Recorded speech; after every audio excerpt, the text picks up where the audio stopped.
आपके बाल ऑक्सीजन में सांस लेने और कार्बन डाइऑक्साइड छोड़ने में आपकी मदद कर सकते। जाहिर है ये नहीं हो सकता, लेकिन मूल रोम वास्तव में ऐसा कर सकते हैं। वे मिट्टी से ऑक्सीजन को अवशोषित करते हैं और कार्बन डाइऑक्साइड छोड़ते हैं। उसी प्रकार तने में विशेष संरचनाएं होती हैं जिन्हें कहते हैं वात रंध्र, जो गैसों के विनिमय में मदद करती हैं। कैसे? आइए इसे समझते हैं। हमारा उद्देश्य यह समझना है कि कैसे ऑक्सीजन का उपयोग किया जाता है श्वसन के दौरान जड़ और तना दोनों के द्वारा। पौधे हमारे परिवेश का एक अभिन्न अंग निर्मित करते हैं और इन्हें कहा जाता है पृथ्वी के फेफड़े। जड़ें शाखित संरचनाएं होती हैं जो पौधों को जकड़े रखती हैं और मिट्टी से पानी को अवशोषित करने में मदद करती हैं।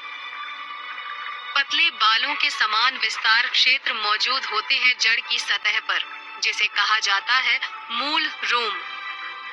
आवर्धित दृश्य मूल रोम कोशिका के विस्तार क्षेत्र के रूप में दिखाता है। ऑक्सीजन की सांद्रता अधिक होती है कोशिका के बाहर अंदर की तुलना में, इसीलिए मिट्टी के कणों के बीच मौजूद ऑक्सीजन अवशोषित कर ली जाती है रोम के माध्यम से विसरण की प्रक्रिया द्वारा।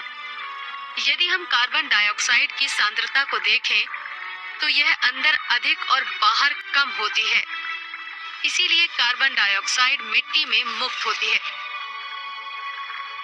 जड़ों के पुराने भागों की बाह्य त्वचीय कोशिका में मूल रोम नहीं होते हैं, क्योंकि एक सुरक्षात्मक परत उन्हें ढक देती है।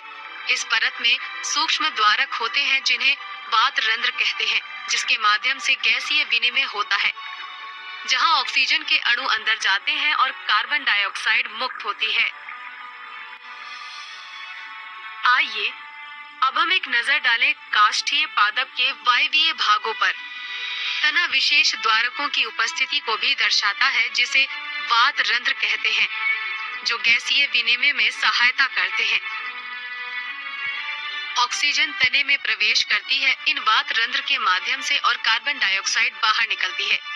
यह मूलों के पुराने भागों के समान है।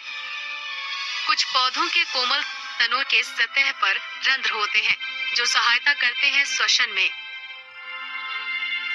रंध्र छोटे छिद्र होते हैं जिनमें रक्षक कोशिकाएं होती हैं। ये रंध्र खुलते हैं और बंद होते हैं ऑक्सीजन के अवशोषण और कार्बन डाइऑक्साइड को मुक्त करने में मदद करते हुए श्वसन की प्रक्रिया के दौरान। लेकिन प्रकाश संश्लेषण की प्रक्रिया के दौरान ये रंध्र अवशोषित करते हैं कार्बन डाइऑक्साइड को और मुक्त करते हैं ऑक्सीजन को। सारांश में, मृदा के कणों के बीच मौजूद ऑक्सीजन विसरण की प्रक्रिया द्वारा मूल रोम के माध्यम से अवशोषित होती है और कार्बन डाइऑक्साइड को मृदा में मुक्त होती है। जड़ों के पुराने भागों की बाह्य त्वचीय कोशिकाओं में मूल रोम नहीं होते हैं, क्योंकि एक सुरक्षात्मक परत उन्हें ढकती है। इस परत में सूक्ष्म द्वारक होते हैं जिन्हें वात रंध्र कहते हैं, जिसके माध्यम से गैसीय विनिमय होता है। तना विशेष द्वारों की उपस्थिति को भी दर्शाता है, जिसे वात रंध्र कहते हैं, जो गैसीय विनिमय में सहायता करते हैं। कुछ पौधों के कोमल तनों की सतह पर रंध्र होते हैं जो श्वसन में सहायता करते हैं।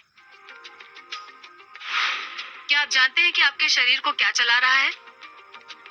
नहीं, आपके पैर नहीं, यह विसरण है। यदि विसरण रुक गया तो आप क्या करेंगे? जीवों में विसरण कैसे होता है, ये जानने के लिए हमारे अगले वीडियो को देखिए।